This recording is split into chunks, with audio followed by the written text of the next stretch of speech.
Welcome to BookBite, the channel where we take powerful books and turn them into simple, life-changing lessons you can apply immediately. Today, we're exploring one of the most important topics you will ever hear: how to break addictive habits and take back control of your life.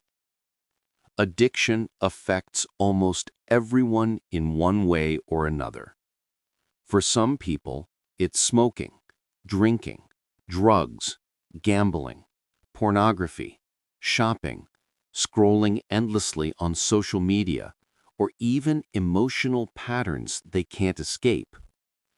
This video is your complete guide to understanding addiction and learning how to overcome it step by step. Before we begin, take one moment to subscribe to BookBite. This video has the potential to change your life, and we publish more summaries, insights, and tools every week to help you grow, heal, and become your strongest self. Now, let's begin your journey toward freedom. Forward. What addiction does inside you.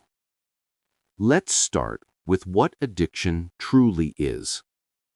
Imagine taking that first cigarette puff, that drink, that pill, that click, that scroll, or that rush from a behavior you know is harming you.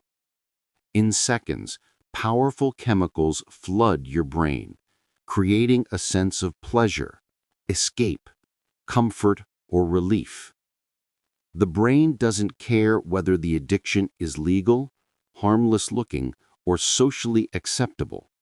It simply learns, this feels good. Let's repeat it. And before you realize it, the habit becomes something you don't just want, you feel like you need.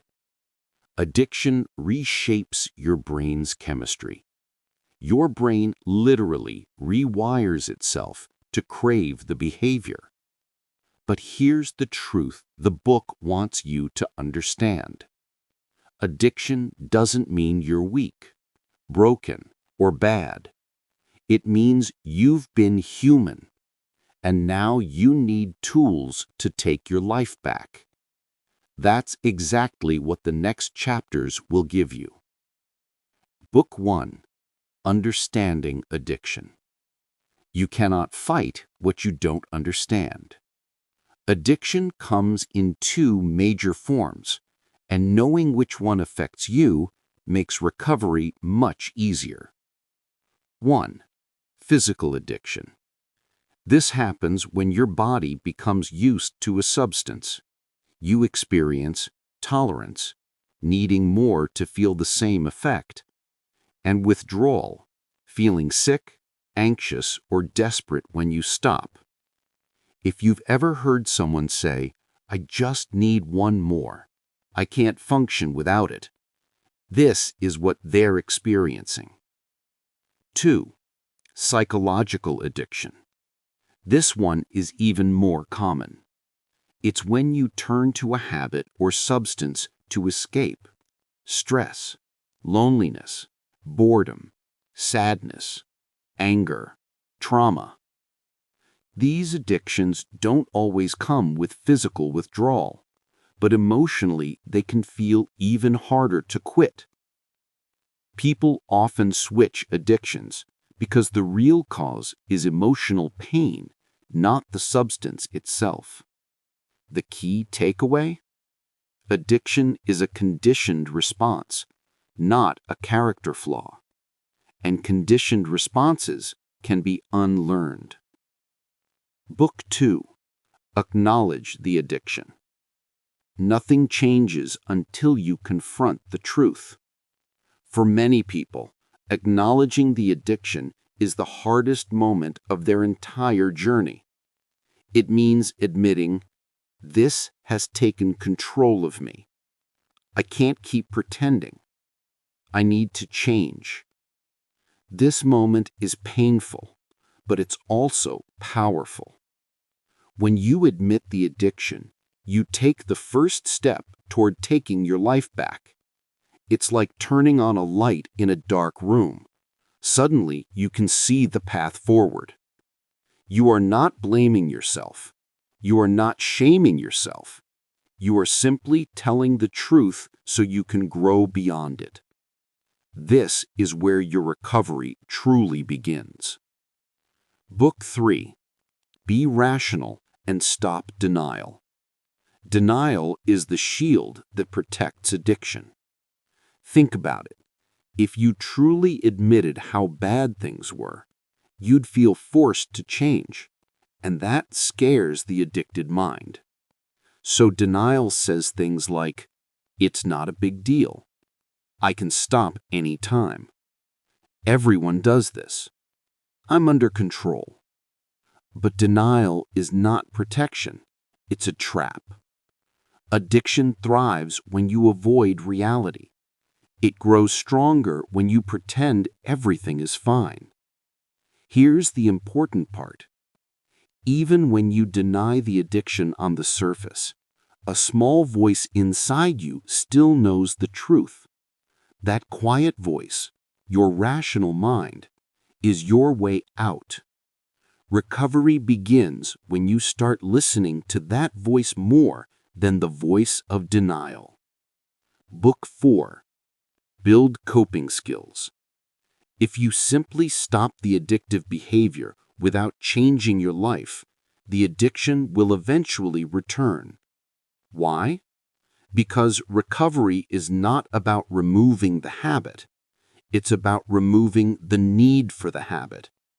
Here are the essential coping skills you must develop. 1. Avoid high-risk situations. Remember HALT. HALT stands for hungry, angry, lonely, tired. These states weaken your resolve and make cravings stronger.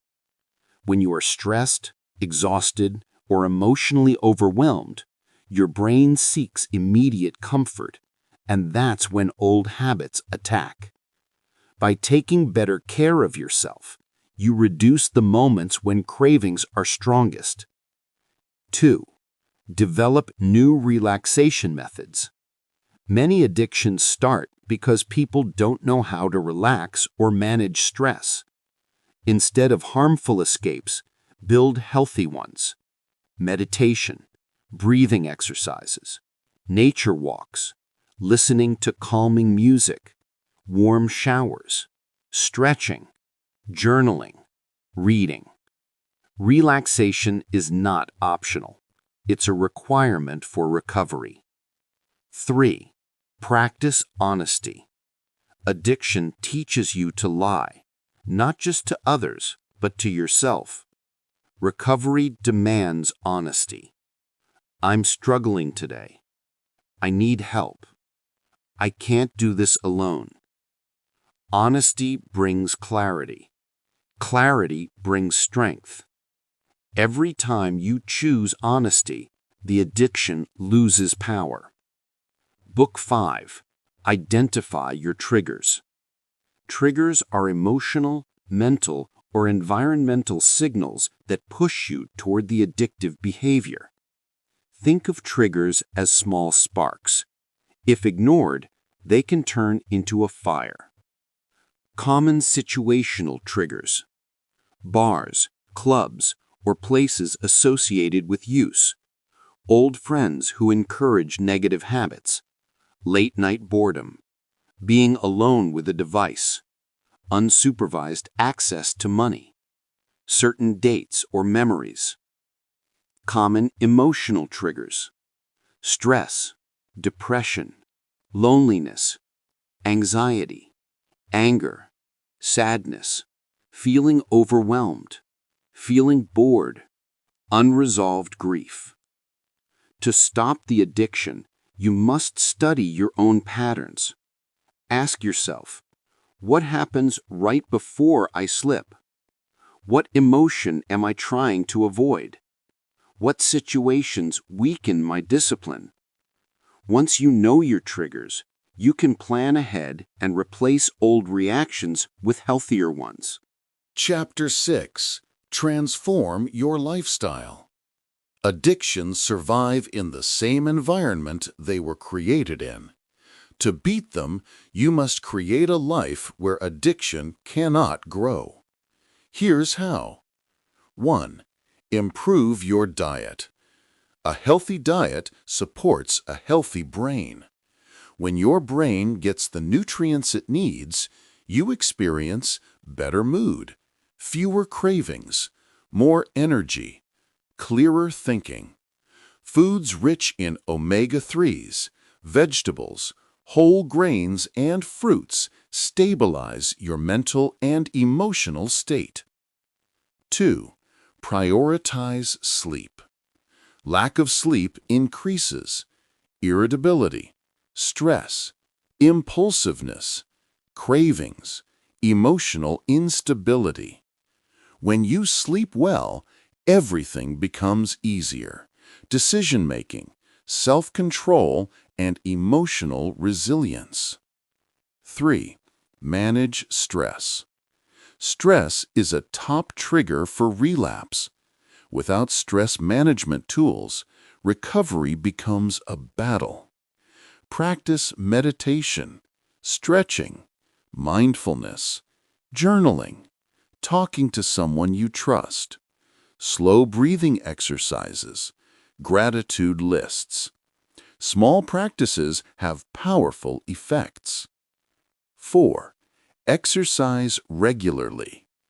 Exercise releases natural chemicals called endorphins, your body's own antidepressants. Benefits include elevated mood, reduced cravings, improved sleep, higher confidence, lowered depression, less stress. Movement helps heal your mind and body. Chapter 7. Hold yourself accountable. Accountability is the backbone of recovery. Addiction makes people avoid responsibility. It convinces them to blame others, hide mistakes, make excuses, pretend nothing is wrong. Recovery requires the opposite. Accountability looks like this: admitting your past choices, taking responsibility for today's actions, setting goals you stick to, acknowledging progress, owning setbacks without giving up. Accountability is not punishment, it's empowerment. When you take control of your choices, you take control of your future. Chapter 8. Build a support system. You are not meant to fight addiction alone. Support makes recovery stronger, faster, and more sustainable. Support groups. There are groups for substance addictions, alcohol, pornography, gambling, shopping, internet, emotional addictions, families of addicts. In support groups, you realize something powerful. You are not the only one. You are not strange. You are not hopeless. Listening to others and sharing your own story brings healing and clarity. Helping others also strengthens your commitment to change. Family and friends. Your closest relationships can be your strongest source of motivation. Let them help you. Let them encourage you. Allow them to support your new life. Recovery becomes easier when you don't walk it alone. Chapter 9. Reward yourself.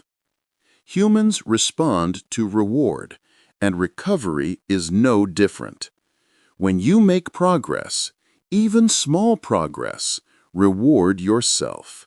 This builds motivation. Examples: a small gift, a special meal, a relaxing day, time off, a new experience, a personal celebration. These rewards send a message to your brain. Change feels good. You're not rewarding addiction, you're rewarding growth, and that is powerful. Over time, the greatest reward becomes the person you're becoming, someone free, strong, and proud. Conclusion: your new life begins now. Addiction does not define you. Your past does not trap you. Your mistakes do not own you. You have the power to change. You have the power to rebuild. You have the power to begin again, starting today. If this extended guide helped you, make sure you subscribe to BookBite so you never miss our life-changing summaries and self-growth content. Your recovery is possible. Your future is waiting. And this video is your first step.